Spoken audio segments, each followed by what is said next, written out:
Thank you, everybody, for joining. My name is Scott Edelson. You're joining the All Day Vinyl podcast. I'm here with a very special guest, a man that needs no introduction, Nils Lofgren, member of Bruce Springsteen and the E Street Band, Neil Young Crazy Horse, solo artist, Grin, all around amazing dude, and Ringo's All-Star Band, of course. So thank you very Thank much, you. Nils. I appreciate you being here and chatting. So let's start from the present, and we'll move our way back a little. So first and Okay. foremost, congrats on the new album Mountains. Came out in July of 2023. And so maybe you could tell me a little about the impetus of this latest album.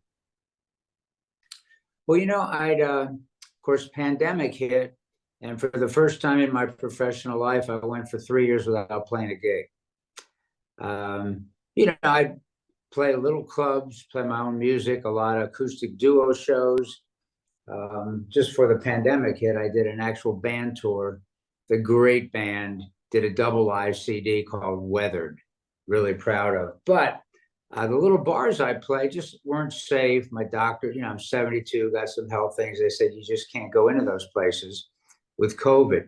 So all of a sudden, I love being home, love my wife Amy and our dogs. My son Dylan's down the road. But I started feeling like, that musical part of me was withering a bit. I'd go out to the garage studio, put on, get a good guitar sound, play blues, kind of blues karaoke to Howlin' Wolf, B.B. King, Muddy Waters, Albert King. And I do that 20, 30 minutes a day just to kind of, play some blues. And, but it was a scary time. And after a while, I thought, man, you got to do something professionally. Now, normally on the road, I take my ideas. I have a notebook with some writing ideas, thematic ideas, and I work on them as songs and kind of move them forward. And I wasn't going to tour. So I just said, look, challenge yourself, make a record, write whatever comes out. A lot of stuff going on with the, politics, a lot of craziness that I was getting flashbacks, kind of like a weird PTSD to the 60s with the Vietnam draft lottery I was picked in, the assassinations, the Cuban Missile Crisis. I lived in Bethesda, Maryland. So 90 miles off Cuba, they had nuclear weapons. They wanted to aim at me. And it was but all of a sudden I thought we had evolved past that. I thought we were doing better as a human species, and I was wrong. So I said, write a record and share it. Don't write 30 songs and agonize over which should come out. And I did that. I just wrote a record. Jamie Whitten, my engineer and dear friend I've been working with for 20 years, did a great job, brought some equipment over to my garage. And it just chipped away at it easily, took my time, kept it very emotional and simple, made sure before we recorded I could play and sing everything live. So the vocals are all live with a guitar or piano. And it turned out a lot better than I thought it would. And interestingly enough, early on, because I felt like there's mountains to climb I hadn't counted on in my 70s after 55 years on the road. And months after I was working on this project, I knew I would entitle Mountains. Ed Mell, a dear friend, incredible artist here in Arizona. He's kind of like Mr. Mountains. He paints beautiful landscapes. He was talking to me and Amy and said, exactly. He said, hey, I hear you're making a new record. I want to do all the art for you. So we were blessed. A lot of good things came together. I reached out to some great friends, David Crosby, rest his soul, Neil Young, the Howard University Gospel Choir, Ron Carter, just a lot of great people. And of course, the great Cindy Mizell. Amy went and picked her up at the end of a Billy Ocean tour outside of LA, brought her here for 4 or 5 days, sang her ass off as always. So a lot of good elements came about because I was going to write what came out and share it no matter what, but I'm glad it came out as good as it did. Did the process of writing the record differ from how you've done it in the past? Yeah, but I didn't. I kept it a little more immediate and a little more emotional, and I pushed myself a little bit more.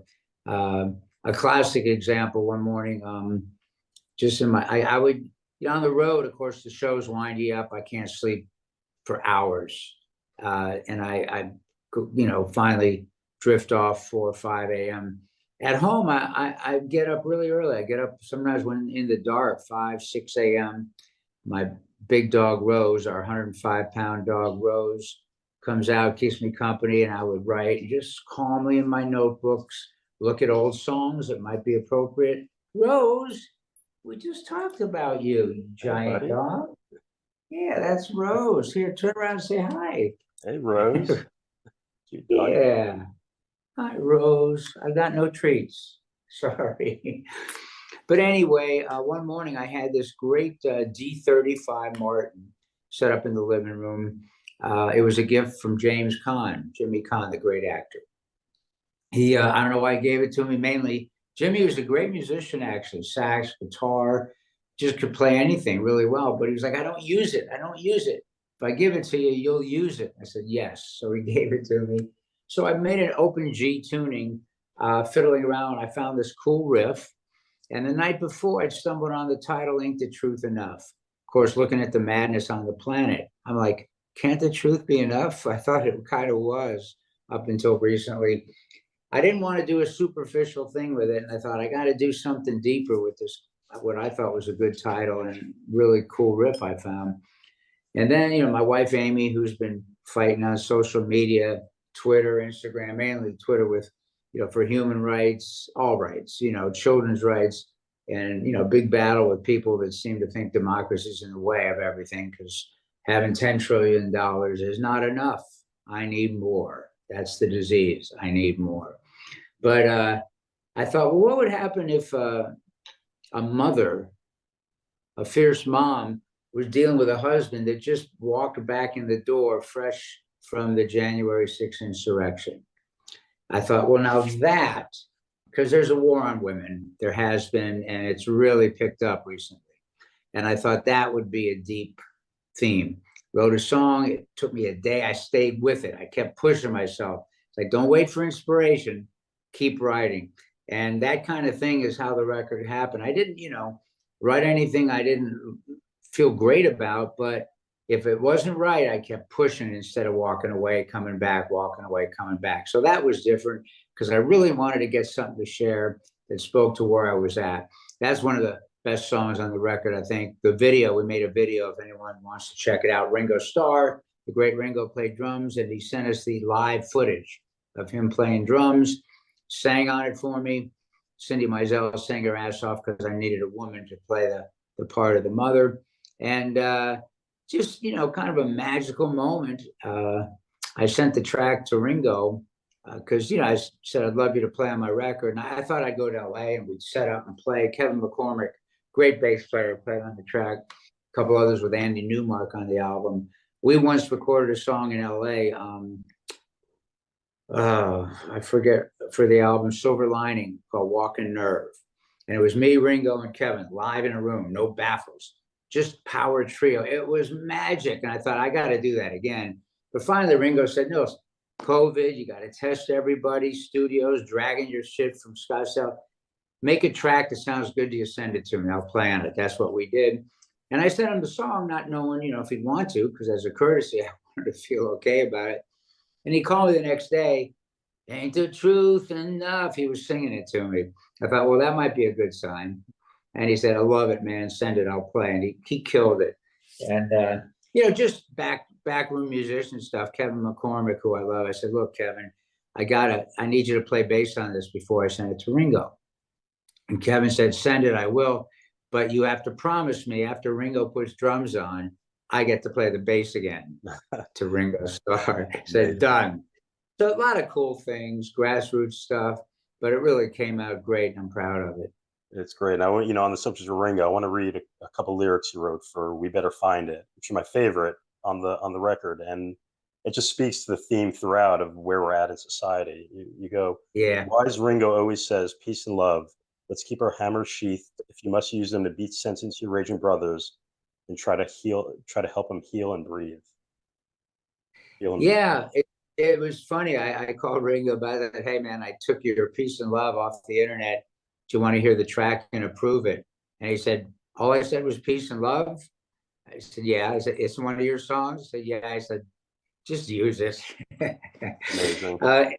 But, you know, I've been blessed to play in so many great bands. And But yeah, that was kind of an adult nursery rhyme. It's a strange thing. Found like 40 kids at the local Phoenix choir school or chorus school. They all sang great.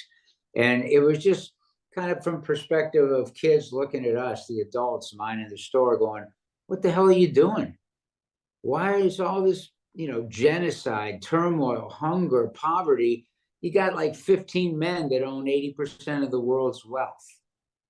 What the hell? And I'm embarrassed as an adult. I'm worried, and I'm angry, and it just seemed like kind of a nursery rhyme about what the hell are you adults doing? And it was great to have these 40 kids on it because it was really from their perspective, asking us to get our shit together. That sounds amazing. And on the idea of greed and art and commerce, I appreciated a lot that you took the stand with Neil Young a couple years ago and taking your music off Spotify. And it's hard. I'm imagining you have a new record and it's not on Spotify. And that shows the real strength you have in your convictions and desire to keep the art and Yeah, commerce pure. I appreciate it, man. Met Neil when I was 17, 18 years old, played on After the Gold Rush. I befriended him and Crazy Horse on their first tour. Remains David Briggs, his producer, did all the Grin records and a bunch of my solo stuff. Remain my two greatest mentors, Neil and David Briggs. I was blessed, 6, 7 years ago, Poncho wanted to get off the road after 37 brilliant years in Crazy Horse. And Neil asked me to step back in as an alumni, which I've done. And I love it. We made 3 records and played some shows. I hope some more coming up. But, Amy, my wife Amy, and I were like, hey, Neil and Daryl are doing this thing with Spotify. We started talking about it. We called them, talked to Daryl, and they sent us the letter from 250 doctors, nurses, healthcare people. And, there's all these politics. Like, I'm like, I don't get my information from TV about health. I listen to my doctors who I love and trust. I'm still wearing a mask. My immune system's low. I'm trying to protect you and me. I've got COVID twice and I hated it. And I don't want to get it again. I don't want to share it. But Amy and I, like, once we understood what this doctor's note said, like, hey, we're trying to save people's lives and you're doing this, well, what if this and what if that? There's no what if this or that. We're doctors. Please stop, brainwashing people for your radio show and help us heal people. And I was like, man, we got to sign up on this with Neil. And yeah, I'm a small potatoes compared to an artist like Neil Young, but I've been in my Amy and I have our own little Cattle Track Road Records. I think I parted ways with record companies in the early 90s. Just have a website, do what I want, share what I want, pay for it all. You go to a club, you play, you go out afterwards, you sign. Every time you sign or sell a CD, you put $10 in your pocket. I've been on the road 55 years. Not once have I received a royalty check from a record company. Not once. It's funny, we have a check on the wall from like some streaming royalties. I got one check for 1 penny. So we had to put that one on the wall. But anyway, it took Amy and I, 3 minutes to realize what the letter said, call back, say, Neil, we're with you. Called our great consultant and helping us out with all matters music. We don't like the word manager. We've had some bad people managing us, but he's incredible, Tom Goldfogle. And it only took him 2 or 3 days to pull my entire catalog off of, Spotify. And it was just a statement, standing with a brother in arms who's very knowledgeable and really invested an enormous part of his life trying to save the planet, humanity, all that stuff, especially with his wonderful wife, Daryl. We've become good friends and just, it's a great family that, one of my oldest musical families. And, to get to play with him on and off for the last 5, 6 years has been beautiful. Amazing. And I was at the Roxy show where you guys did Everybody Knows This Is You No More were. tonight. Yeah. Front row, front right in front. Amazing. I want to ask some questions about that, but I want to touch on something you just said. You started with and Right, ended with Neil and David Briggs as mentors, and then you right. ended with saying, Neil's dedicated his life to saving the planet and good for humanity. But what are the things, and maybe that's some of them, but what are the elements that Neil and Briggs really imparted on you as a 19-year-old that helped shape you who you are now? And what is it that you feel they saw in you as a young kid and that allowed them to want to take you up in their wings? Well, when I met Neil when I was 17 in Crazy Horse, my band Grin, who was a big local act doing original songs, we'd struck out in some auditions in New York City. We were going to Los Angeles to look for a record deal in about 3 weeks' time. And I'd sneak backstage to ask for advice, snuck in on Neil, Crazy Horse. He was playing his guitar, and I kind of pled my case. Any advice? We're going out to LA. Well, do you have any songs? I said, yeah. He had me a guitar. I sang 5 songs from the first Grin record. He said, wow, those are good. Can you hang out with us? And he got me a cheeseburger and Coke. And I watched 4 shows over 2 nights, spent the afternoons with him.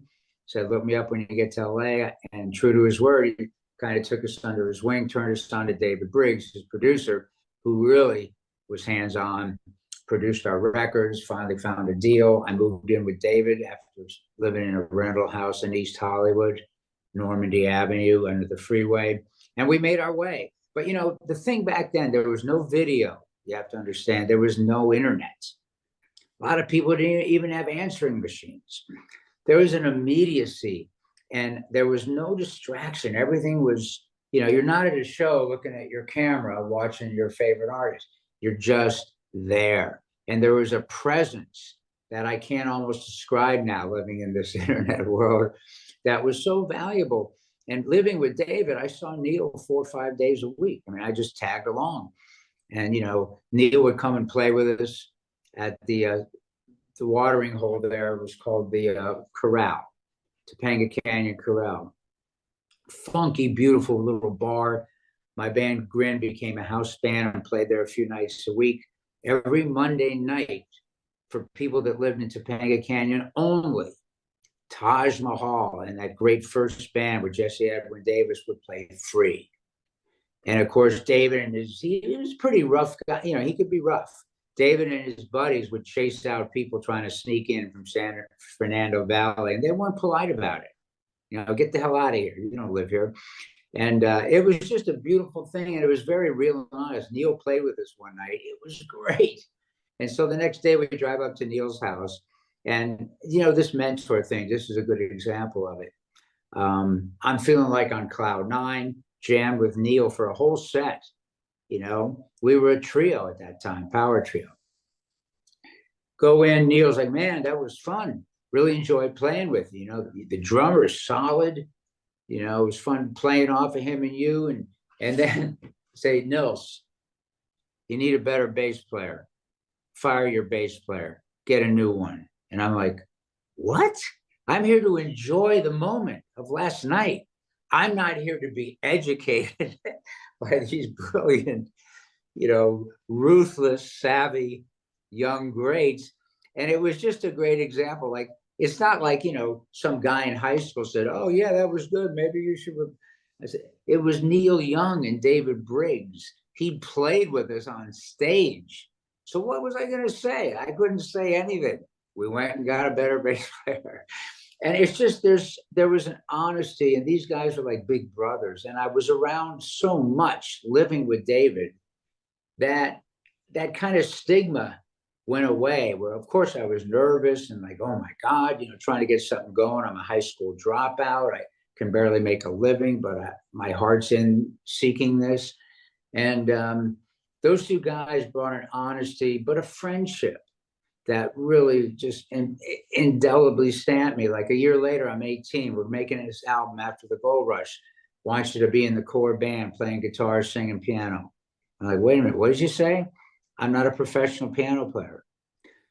But there was an honesty there. And they said, look, Nils, We know you. We know you played classical accordion for 10 years. You won contests, you know, and we think you can handle the simple parts we want. And at that point, you just shut up and say, yes, thank you. You're scared. I practiced constantly. They'd take lunch breaks. I never left what's called the Gold Rush upright that, you know, I've just played recently with Neil. You know, it shows the Gold Rush upright, 18. Now I'm still playing it, you know, 50 years later. But I realize now, I don't know how much they thought it through, but Greg Reeves, extraordinary bass player, we got to be buddies and do these 2 guitar acoustic things together. He never released them. It was very beautiful, kind of Motown-esque, beautiful songs Greg would write. But Greg was underneath, like Jamie Jamison School of Bass, a lot of movement, deep pocket, but movement, coloring the songs. And Ralphie, solid and simple. And me on piano, very simple and solid at my most creative. You know, I was deep into it. I worked and created things that were still out of the way and left enormous space for Neil's voice, his guitar, and the groove. And there was a spatial thing going on that maybe they thought that through and just, hey, let's throw Nils on an instrument he doesn't know about. Keep it simple. Because, you know, you hire a great piano player. I don't even know if you could pay or coach them to play that simple, right? Because you get these ideas and these great songs. Anyway, it worked out beautifully, but very young age, I was lucky to have these 2 guys as mentors. And still to this day, I mean, I feel like Briggs is around every time we get together. You know, we just did a show recently, and, you know, Briggs is always there looking over our shoulder. We talk about him. Ben Keith, Elliot Roberts, a dear friend and manager who was in that room when I walked in on him way back when they're on their first tour. A lot of history. And, you know, but 55 years on the road, there's been no more powerful imprint than at that early age, spending lots of time, years, with Neil Young and David Briggs as mentors and you know, producers and fellow musicians. How did that experience working with Neil Young and then obviously later with Bruce change you or influence you as a band leader, as your own artist, as you make your own records? Well, you know, it's interesting. David, we piled in his VW Bug to go up to Neil's place, way up at the top of a high hill for After the Gold Rush. We always cranked Creedence Clearwater Revival, like kill volume, driving through the funky Topanga canyons. But I remember still telling David, it's so neat not to be the band leader. Like all that work goes away. All those non-musical issues go away. I just show up and be a musician. And it was at a very young age, 18, I realized how much I loved being in a great band without having to lead it. I do understand most people that do what I do aren't interested in giving up that kind of control. I thrive on it because it lets me be a whole different headspace. Yeah, I'm in the band, man. You know, I'm not telling people what to do. I'm not making decisions other than musically with whatever instrument is in my hands. I love that. And even, you know, Bruce was Steel Mill, and Grin did an audition night for Bill Graham in 1970. And I started following Bruce, going to his shows, establishing a friendship.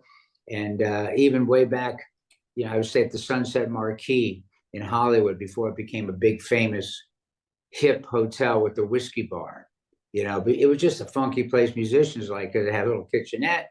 Barney's Beanery was around the corner. Great watering hole with no windows. You could, you know, write, play video games. There was a laundromat across the street. I could do laundry and watch the door.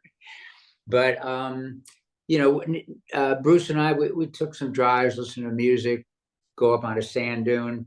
And I remember long ago, much younger, he asked me about Neil, and I shared my experience and how much I loved not being the band leader, but being in a great band, and how I loved doing that as a break from being, you know, the solo artist. And I came back to my solo stuff recharged and more inspired.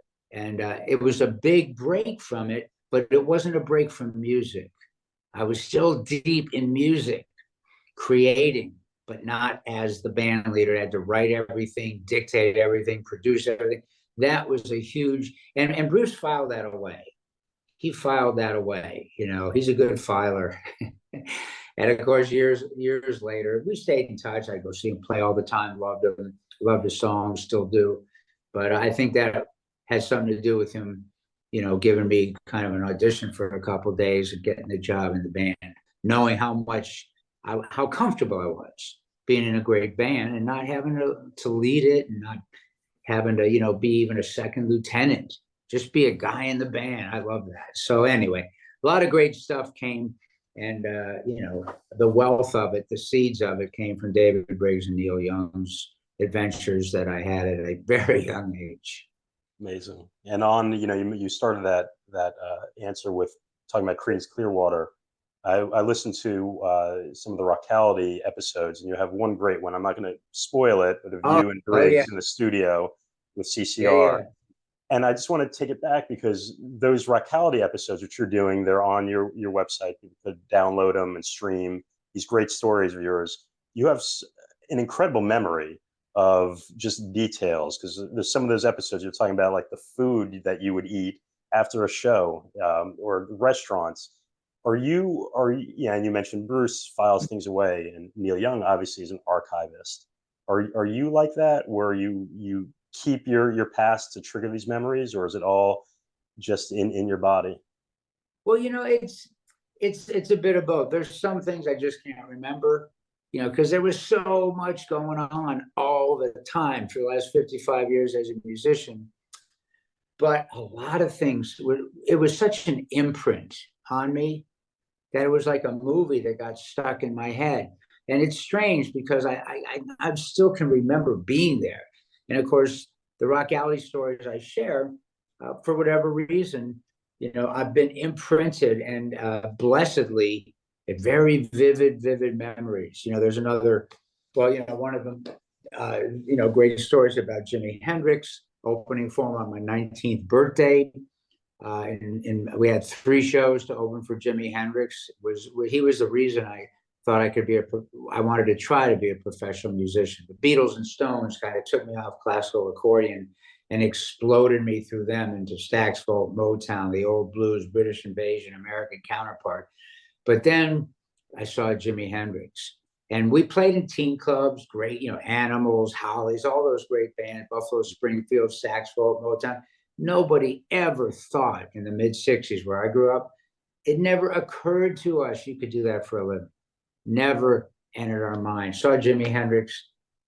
I walked out of there kind of like in a twilight zone, like possessed, literally. Oh my God, I may have to try to do that for a living. Oh, you can't do that. And it was kind of like I'm a Gemini, so the 2 voices in my head were like, yeah, but I think I got to try.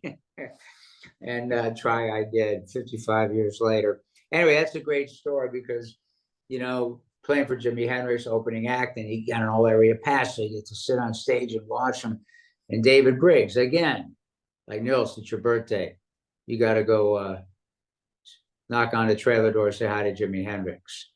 Oh, I can't do that. Well, yeah, I think you need to. It's your birthday. And the story goes from there. But I just was so lucky and blessed. And that's, one of the main things, even though in my mind, when I dropped out of school and ran away to Greenwich Village, I literally opened Yellow Pages, looked up a record company, took a subway, walked in, said, hi, can I talk to somebody? I need a job. And some people would talk to me and say, what the hell are you doing, man? Where's your demo? What's a demo? Other people are like, get the hell out of here. We're a 17-year runaway getting a job here. I don't even know what you're thinking. Some people talked to me and it was very useful. Like, and I learned at a very young age. You see it on American Idol. You see it a lot on these shows that I love. Sometimes I don't watch the backstory. Sometimes I'll just tape it and fast forward to the singer, next singer. I don't need to hear the backstory. And you see some young people that then they go to Hollywood Week. And all of a sudden, somebody comes out. I remember this one 15-year-old girl, sang great. All of a sudden, she's having trouble working with others. All of a sudden, she can't remember the words. And you could hear her when the judges said, you're out. She was like, what do you mean? well, that, and she was, and you could see the thought process, which I understand.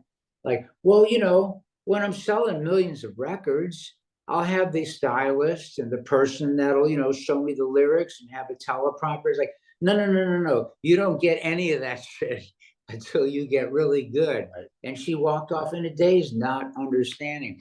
And I was lucky because at a young age, some rejection in New York, Grin did an audition in dead of winter in the drafty basement for the great Eddie Kramer, Hendrix's engineer. Didn't pass the audition. Wasn't Eddie, it was us. And so at a young age, I realized just because you love something so much has nothing to do, or very little to do, with getting a job doing it. And so between that and then Neil Young and David, I really got some hard lessons young that still to this day serve me well. Amazing. When you ran away at 17 to pursue your career, was it a confidence or was it naivete when you look back on it that allowed you to do such a thing? Is this a bold? No, I wouldn't use the word confidence. I mean, that was in there in the soup, but it was more of a strange kind of fear. I had great parents, spiritual, cool. It was a great household. I'm the oldest of four boys. I love sports, played football, basketball, soccer, a lot of football. And, all four of us had chores on the weekend. And, who knows? I was 12. Hey, I don't feel like doing it. Okay, here's my dad now. Okay, Nils, you're the big boss now. Well, you're part of a family. And the deal is, if you don't sit there, don't want to do your chores, see your friends playing football in the court, Wilmette Court, you can watch them all day long. You cannot leave the house and play. Now, anytime you want, you do your chores. You're part of our team here, our family. You go play all day. Until then, you're not going anywhere. Sit. And I'm like, all right, well, I'm the big boss. Okay, do I want to sit all day, watch my friends play? And of course, at some point, I go do my chores and get to go play. It was a very different time. A lot of, and I don't mean in a bad way, man. I understand growing up's hard, but we had our share of rough stuff with, let's say, Vietnam, the Cuban Missile Crisis, assassinations, civil rights marches. There was plenty of heavy stuff going on, but I was blessed to have these great parents that taught me a lot too. That you got to work, man. You got to be part of, and all this stuff. When all of a sudden I saw Jimi Hendrix, I realized I'm not going to make it. Like I tried to get B's in school, so my parents would be okay and didn't have to ground me or make me study more. So I had free time. Do your homework, get B's, go play sports all day long, do whatever you want with your own time, be home for dinner. And all of a sudden with this possession, seeing Jimi, I thought, I'm not going to make it through a whole senior year of school. I got to try to be a professional rock musician. I know nothing about it other than I love to play blues guitar and I'm writing songs. So I felt like, oh man, I got to get going, but I can't. Like the only kids in my neighborhood, Bethesda, Maryland, that dropped out of school were juvenile delinquents. They'd knocked up their girlfriend. They were pumping gas at the corner station. And the next big chapter of their life, early chapter, was written already. Mm-hmm. And so I thought, I can't leave school and stay at home. The whole neighborhood's going to be like, putting a lot of grief on my parents and judging them, which they did. So I wrote a long note, put it on my pillow. Sid Sithens, my good buddy in the band, shot. We were doing like Cream, Hendrix, imitations, power trio. Get in his VW van. Hey, drop me off here. I'm going to study for a test. I'll see you after school at rehearsal. Okay. Drops me off. I hitchhiked to Nashville Airport. Plane up. There was shuttles every hour on the hour. $15. You don't even show an ID. Just walk on the plane. $15. Took a subway to Greenwich Village. Started staying on the street with the street kids. Like again, getting the yellow pages, walking on record companies. I have to get something going as a professional musician. It was a possession of the kind that I knew I had to get going. I knew that was a dream I had to pursue, and I knew I couldn't get through a whole year of school Went home 8 days later. It felt like 8 years. A lot of adventure. That's a whole other story that you'll see in Rockality. But my folks couldn't talk me into going back to school. I said, I'll leave. I can't bring this shame on you. I got to do this. I'm sorry. I'm so sorry. Nursed me back to health. I said, okay, here's the deal.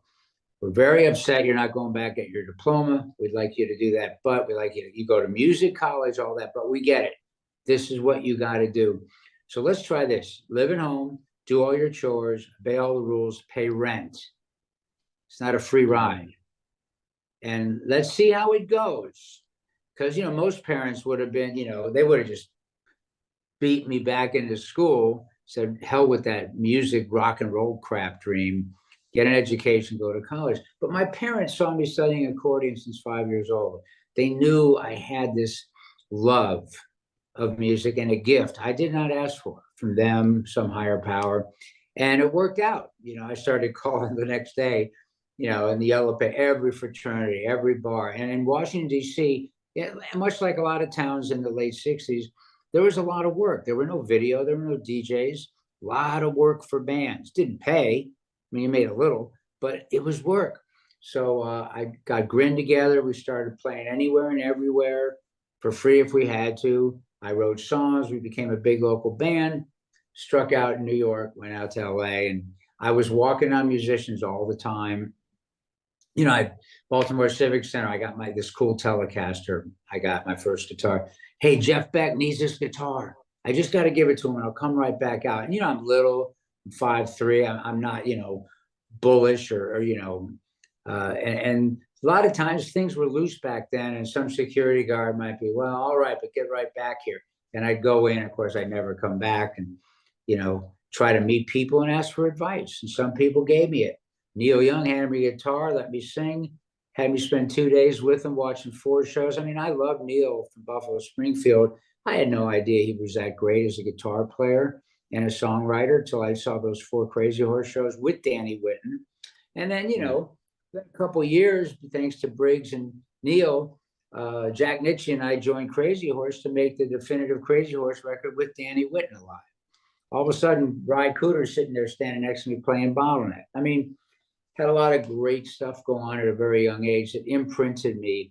And yeah, I can be lazy, but the hard lesson is like, just because you love it, don't think it means you're going to make a living at it. You got to work hard. And even then, that may not happen. But thanks to a talent I didn't ask for, I got from my folks, and again, some higher power, not the religious kind. I don't like organized religion at all. But I believe there's some higher power up there, has something to do with things. And, they say the gift of free will. That's a hard sell, right? When you look at all the tragedy on earth. But my dad was a philosopher. We talked a lot about a lot of cool stuff at a very young age. Like the whole Thoreau thing. And I used to put things up on my wall because, my hair was over my ears, and the school had a dress code. You couldn't do that. And I was like, I want to grow my hair long. I know you can't. You got to be in school. And yeah, but Thoreau said, follow my own drugs. I said, yeah, but this is not your home, and you're not paying the bills.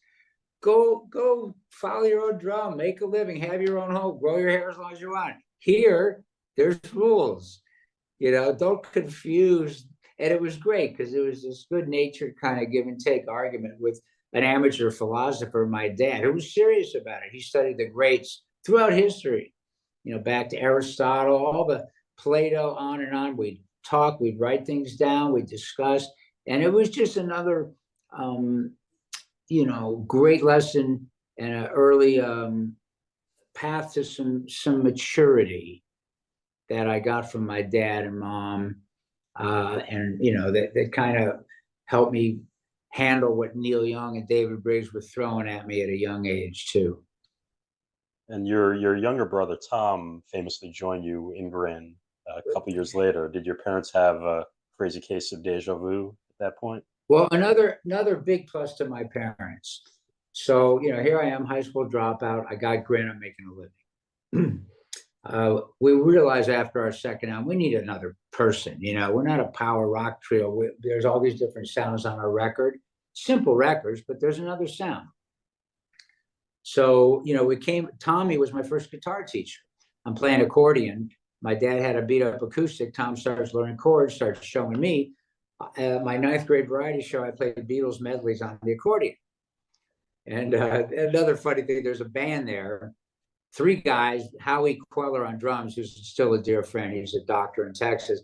3 guys, they're called the Radical Five. So, well, that's pretty crazy. A band called the Radical Five with 3 guys. I joined the band as an accordion player. And Tom started showing me guitar chords, and I started working hard on guitar. But, it was just, tell me what the question was. I'm sorry, you're talking about my brother. Your brother joining Grin and oh yeah. Deja Vu to parents. So great thing. After it's funny, I was in my basement, listening to albums. I mean, nobody thought anything of it. Like, you get together with kids now, nobody has time for anything, right? We get together, totally normal day for young teenagers. Okay, here's these 2 albums. You put it on, you turn the lights down, you light a candle, you listen to the whole side, you flip it over, you listen to the whole other side. Not one person had to do anything. Nobody ever said, oh, I got to do this, or I got to go play. It was like, no, we're listening to the whole album. And we loved it. And we did this all the time. Nobody thought anything. Like, for 50 minutes, this is all we're going to do. Teenagers, what the hell? That doesn't happen anymore. Yeah. So we go to our folks. It's funny, I'm down in this basement where I listen to all these albums, and I think, we need another person in Grin. Danny Whitten flew back from LA to be the other person in Grin. To our sadness and horror, at that point, Danny was so down with drugs and alcohol. We realized, he was still kind of singing okay, but he couldn't handle it. We were playing a lot and touring, and we realized, tragically, my dear friend Danny Whitten, who made the great Crazy Horse album with us and Jack Nicholson producing, was not physically up to the job of being in Grin. Okay, who's next? One day, just being a nutty kid, I'm in the basement. I called Neil's office and get Stephen Still's number. I call Stephen. Hey, Stephen, it's Nils, because I knew them through Neil. Crosby, Stills, Nash and Young through Neil. Oh, hey, Nils, how you doing? I didn't know him well, but he knew me. I got this great little band, Grin, and we really need a 4th member, and we really love you. You're so great. Hey, what do you think about joining my band, Grin? Oh, love that. And Stephen, who's famous for, he, his own description would be, sometimes he can be kind of an abrasive ass.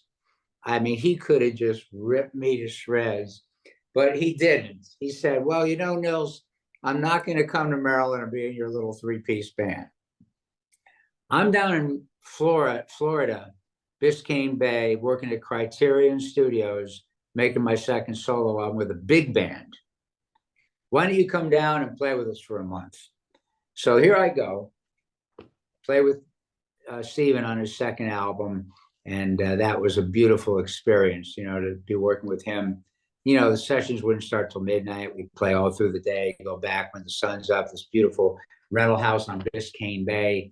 It was a great experience. But anyway, I was still, thank you, Stephen, for not taking my face off, for suggesting you join Grin. So we go to my folks. I realized Tommy's great, sings great, playing piano too.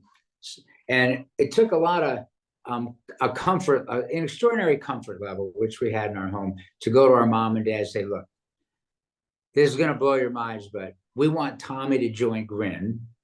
And no, he's not going to be a high school dropout like your first son. How about if Tommy goes to summer school, works really hard, gets his GED high school diploma, has his diploma, would you let him skip his last year of school and join Grin?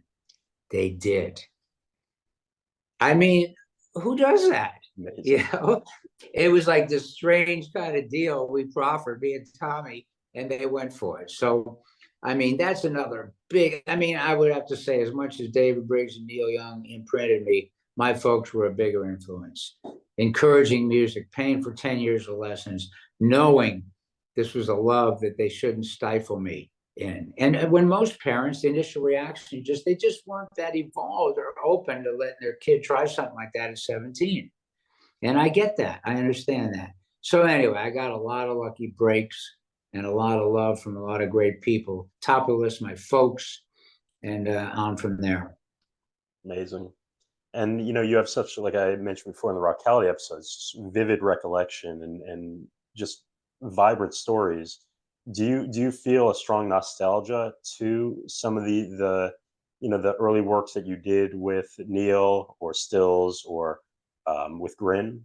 Is there, and I asked it also because I went to that Tonight's the Night, everybody knows this is nowhere show, where there was a bunch of songs that hadn't been played maybe ever live, or maybe only at that Roxy show 50 years ago.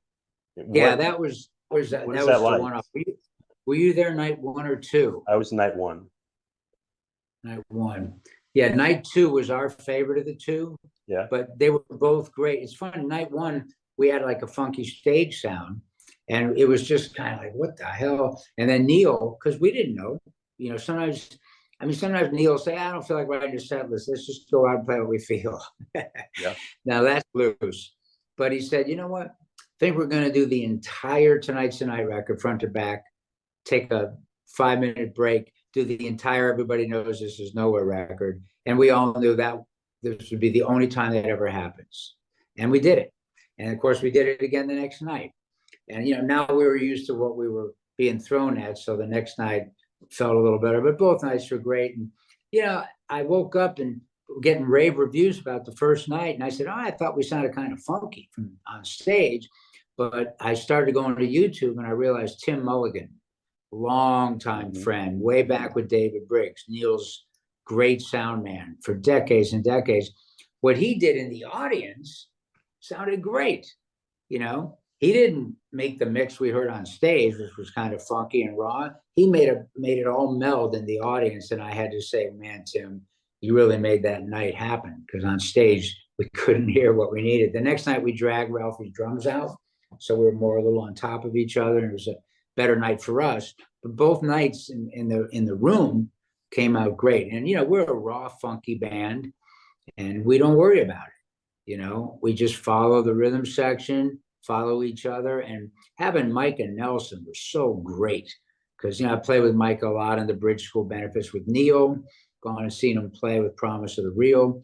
But Mike was kind of ghosting Ben Keith's parts on lap steel kind of things, and he plays keyboards too. And it was just, I said, look, man, I'm obviously have a lot of experience on keyboards. I'll just go, play the keyboards, since you're used to playing guitar with Neil with Promise of the Real on a lot of the, like Everybody Knows This Is Nowhere album.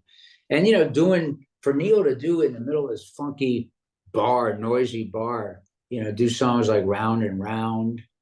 And all just to do the entire record was really beautiful and cool. So hey, I hope I get to.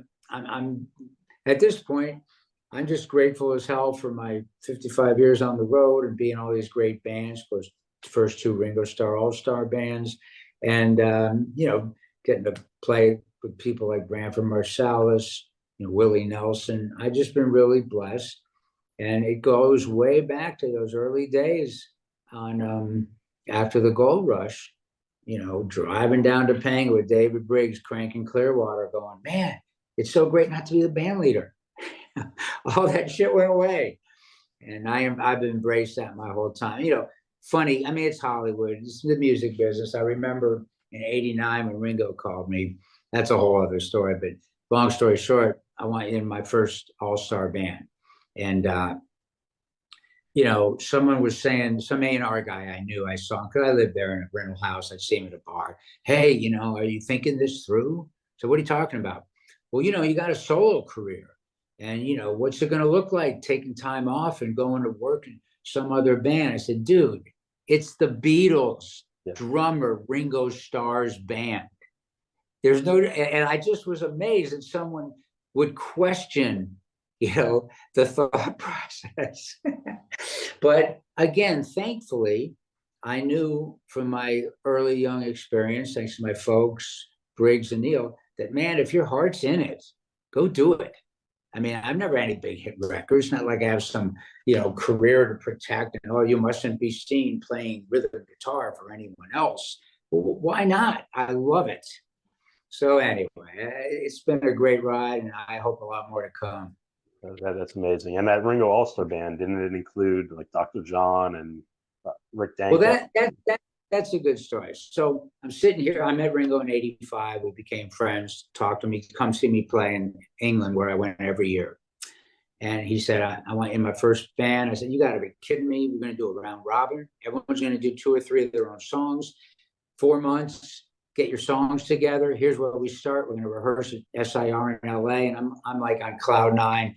Thank you, bless you. What this like the greatest phone call I ever got.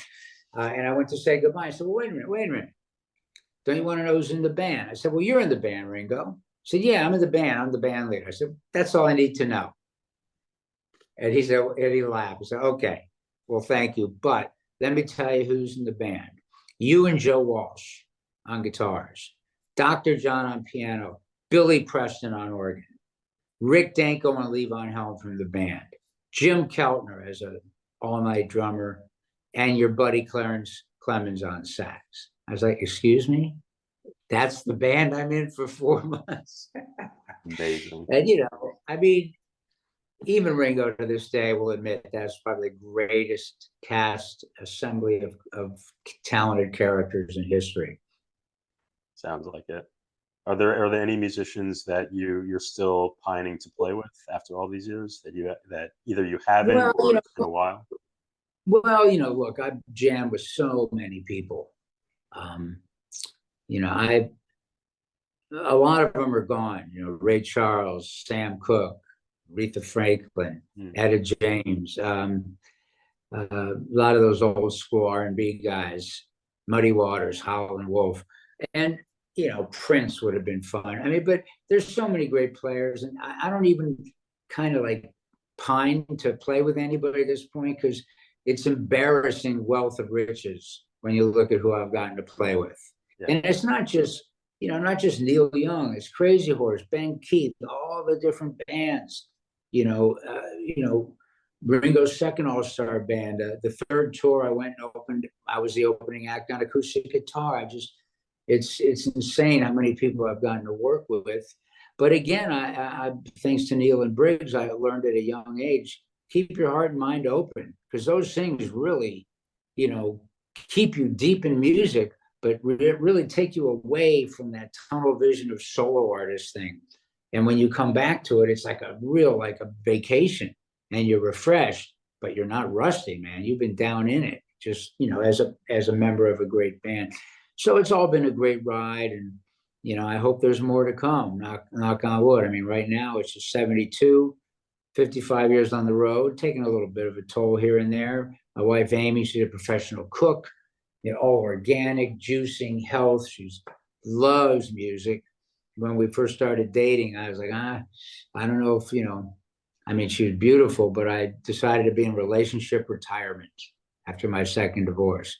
But we had a night at the Stone Pony. I met her at the Stone Pony like 15 years earlier, and, hung out, loved her. 6 a.m., the band bus went to Boston, and I couldn't talk her into coming along. Didn't see her for 15 years. Thought she'd show up at another show in Jersey. She walks up at the end of a show at the Rockin' Horse here in Scottsdale, says, hi, remember me? We've been together ever since. But, early on when we were talking, I was on the road, we were talking 3 hours a day, and wanted to see how she was about music, because of course that's a deal breaker for me.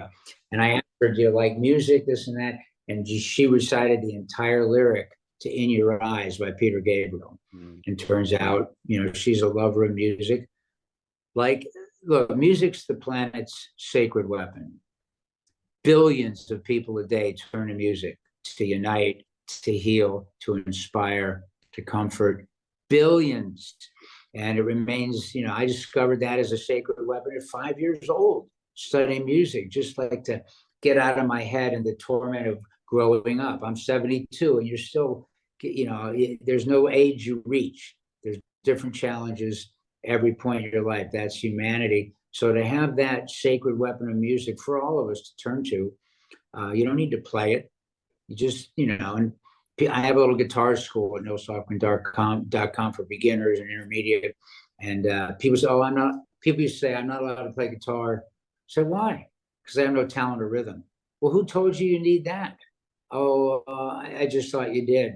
Would you love music? Oh my God, I love music. Well, then go find a teacher to teach you songs you like. If you're not going to make a living at it, you don't need any talent or rhythm. And you're probably wrong about that anyway if you love music.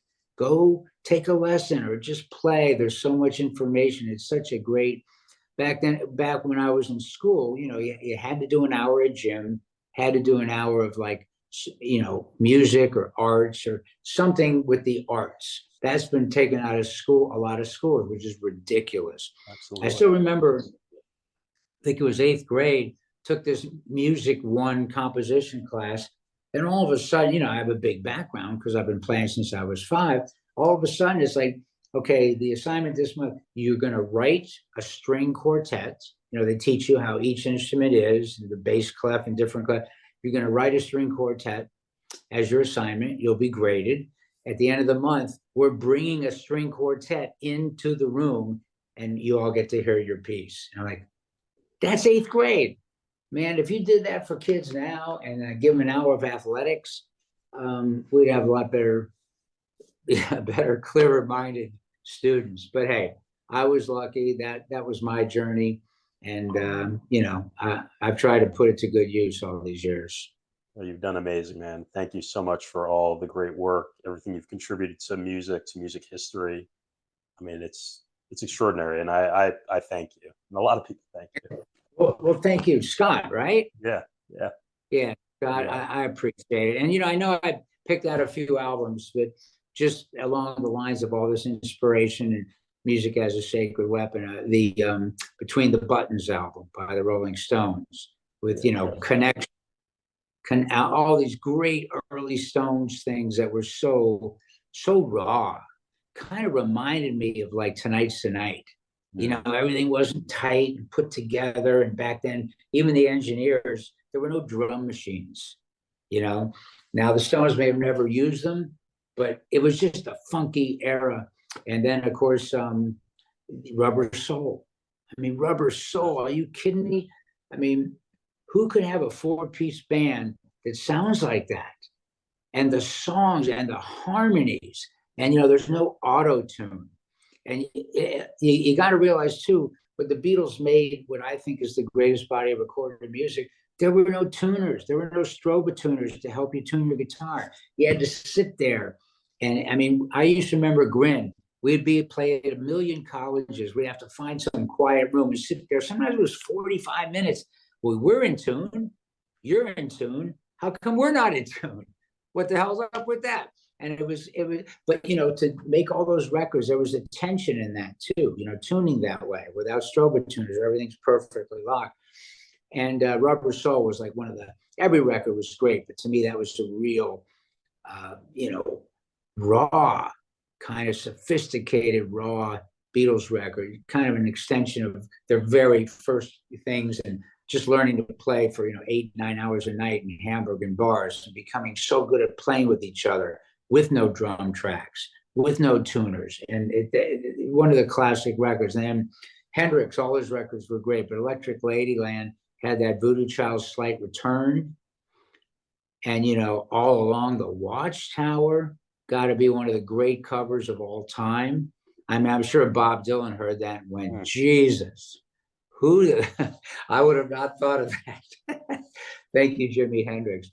But there was just that was, I think, Jimi, crafting records like House Still Burning, just incredible record making, but then turn around and just have like a totally loose jam, Still Rainy Day, Still Raining, Still Dreaming, just jamming away. And, I forget who was on the organ. I think it might have been Mike Finnegan. I know, I don't know if it was Stevie Winwood. I forget. Yeah, there was an organ player. Wow. Yeah, Stevie Winwood on organ, Jack Cassidy on bass, which I didn't realize. Al Cooper on piano on Long Hot Summer Night. Oh my God. No, you're right. It's on Rainy Day and Still Rainy. It is Mike Finnegan. Mike Finnegan. Oh my God, Mike was a great friend. I caught up with him in LA, played for years for everyone, Crosby, Stills, and Nash, and Young in particular, especially Crosby, Stills, and Nash. Mike befriended me at a young age out there, and he was very cool and supportive. But yeah, just for Jimi to make a record like that, where there's this precision production, like All Along the Watchtower, brilliant record making, and then turn around and have these long freeform jams. Jack Cassidy, oh my Lord. The 60s were a blessing of explosion of music, and it was really through the Beatles and Stones. Thanks to them, I discovered Stax Volt, Muddy Waters, Howlin' Wolf, Motown, and within like literally a month or two, I still kept taking accordion lessons, but I was possessed with this beautiful music, and then turned to it. And Tommy teaching me guitar, playing in teen clubs, never entered my mind to be a pro. Jimi Hendrix changed all that. And then I get to thank him on my 19th birthday opening for him. So, man, talk about lucky. Dude, no, it all comes together. You play with Ringo. There's been some down in the dumps times that might be a little too dark to talk about. But yeah, I mean, looking back, how blessed and lucky I've been. And again, how hilarious to say, I don't need to know who's in the band, Ringo. I'm playing with you. And then to find out that cast of characters. And, it was great because Ringo's still doing it 33 years later. He just did a tour. Yeah. He's planning another one for next year. And, he always said, look, I'm going to have it filmed. We're not going to do makeup and all this and worry about it. I'm not worried about selling it. It's just a snapshot. So we have it, like a snapshot of time. This is who we were. This is our band. This is what we sounded like. And I kind of feel like Rockality, my stories are a little bit of that, because it's a lost time. There's no internet, no video. People can't even relate to that. And even if it was just local, we took pride in playing at teen clubs and practicing our asses off. And that thing with people, that give and take with an audience is so sacred and beautiful. And we were all, inspired by it and tried to pass that on.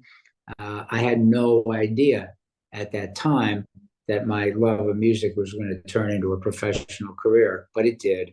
And I just extraordinarily blessed. And obviously, end of the year, we were worried about Bruce having an ulcer, canceled 25 shows, and they have them all on the books now, all rebooked. Yeah. Says he's doing great. We're going to go out and honor our commitments and get to play again. Very joyful, man. And I get to be home for another couple months and hang with Amy and our dogs and Dylan. So, as far as finding a balance between the obsession of music, which is all I did for decades, at some point you have to have a life, and I've got a beautiful life. Knock on wood. I'll be here tomorrow, next year, and not to be greedy, I'll take as Bruce says, all that heaven will allow. Yes. I'll take it. Well, I appreciate it. Let me ask you one last question, if you got a couple minutes. Yes, I do. To tie back to the record, and to tie back to Between the Buttons. You got Charlie Watts right here, and on the new record, you got a song "Won't Cry No More" for Charlie Watts. Maybe if you don't mind leaving us with a little recollection of your friendship with Charlie, or what Charlie meant, or how, obviously his passing inspired the song, but how you deal with these continual losses. I know even, and now it's multiple questions, but in your record before, you did a Lou Reed record where you honored him with songs you had previously written. And on that album, you had a song for Tom Petty, "Dear Heartbreaker." Right. So all these losses, how do you process it, and then both any recollection of Charlie for? Of course, I wrote a song, "Keith Don't Go." The Beatles and the Stones were, the impetus that got me off classical accordion and opened the doors to the explosion of rock and roll. I love both bands still to this day. I've gone and seen them play a lot. I saw the Beatles once. Tickets were $4, $5, and $6 at DC Stadium. God bless my dad, he took. Amazing. But seen the Stones, I've gotten backstage, I've said hi to him, I've gotten to meet Charlie Watts. It's just kind of a chilling thing to be around heroes like that. And at 72, I've lost a lot of dear family members, a lot of dear friends over the years. But when we lost Charlie Watts, I wasn't ready for that. It really hit me in a strange, powerful way, and in a bad way. I just he represented something that intellectually I know no one's here forever, but I just saw the Stones like, yeah, they'll be here for my forever, Yeah. and it really shook me up. I remember Amy and I went to see Tom Petty's last tour, never thinking we'd not see him again up at Red Rocks. They weren't playing Phoenix.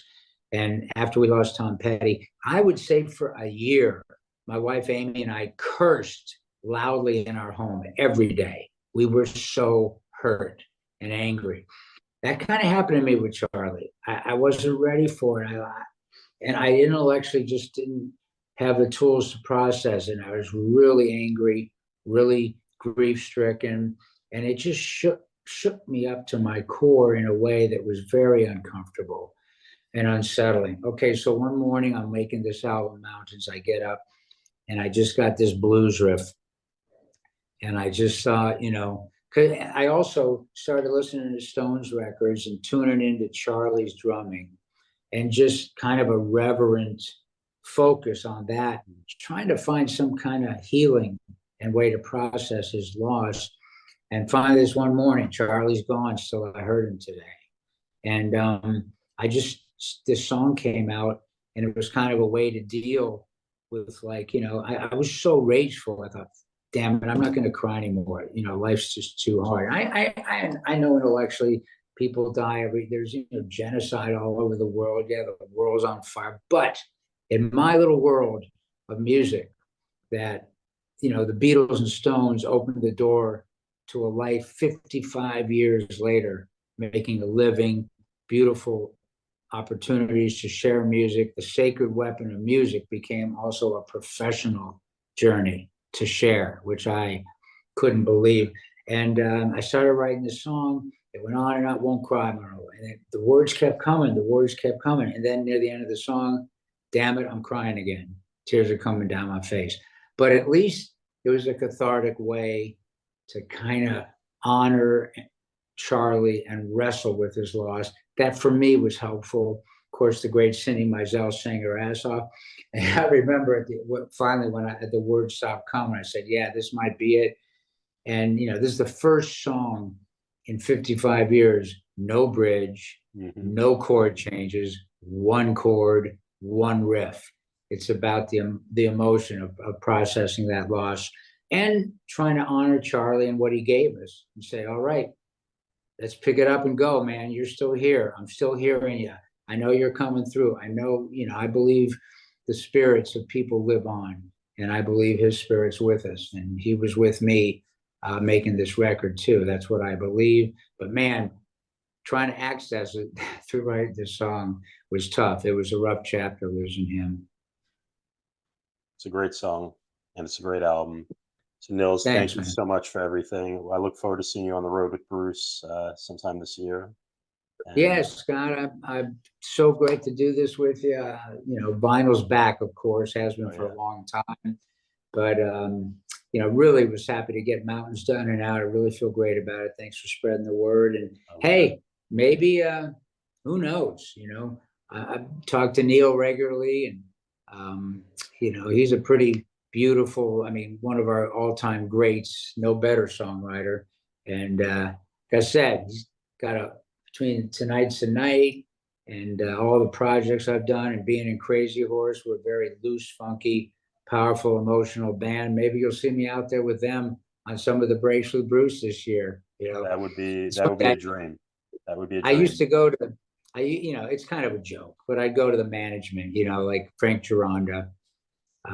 We lost Elliot Roberts, loved Elliot, but I go to them or John Landau, like, hey, between E Street Band and Crazy Horse, I have 90 years in. 90 years. Don't you think I've earned the right to make your touring schedule for a year or two? So there's no conflicts. I can play with both bands. And they go, get lost.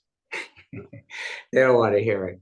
And I remember before the pandemic hit, Scott, the same week, John Landau called. Bruce's manager. Bruce wants you to know you're free all year. No plans. Next year, we're going out all year and play. Great. Thank you. Not, a lot of times you don't get that much, advance notice about things. Same week, Neil calls. Look, I want to go play. I'm not doing that. We got to wait 10 months and organize a tour. I got these old buildings no one plays in. We're going to go out in 7 weeks. I'm like, what? All year, if we're having fun. Well, we're going to have fun. So all of a sudden, Amy was laughing at me because I was like a kid, like all year I'm going to tour with Neil and Crazy Horse, come home for the holidays, all next year with E Street Band. I was like, no conflicts. This is a dream come true. 3 weeks later, the world shuts down with COVID. But nevertheless, been recording, making great records with Neil. We have played some shows, and I'm so proud of Bruce for, rebooking all of the shows we lost to get back to those towns and honor our commitment and get out there and play, man. So sky's the limit. I'll keep trying to stay on top of my act and healthy, and hopefully there's more to come. Maybe I'll see you at another Crazy Horse show sometime this year. I will be wherever there's a Crazy Horse show, especially in California. I will be in the front. Yeah, and I got to just say another shout out to Mike and Nelson, man. Having him with us. There's like this Dixieland jazz rock kind of thing that happened with Ben Keith, where, me and Neil are swing guys, keyboard, guitar. Ben can play keyboard too, but to have the three kind of bopping and weaving improv things, having Mike add that third now. The Roxy shows were incredible, and we did a private gig up in Toronto. Just beautiful having him with us. Great soul, and thanks Willie. Both kids are in Lucas and Micah were with Promise of the Real for a long time. Another great band. But anyway, been all great. All the Sacred Weapon of music. Great talking to you, Scott, and thanks for Nils. Thank you, brother. I'll catch you soon. All right, man. Cheers. All the best. Bye. Cheers.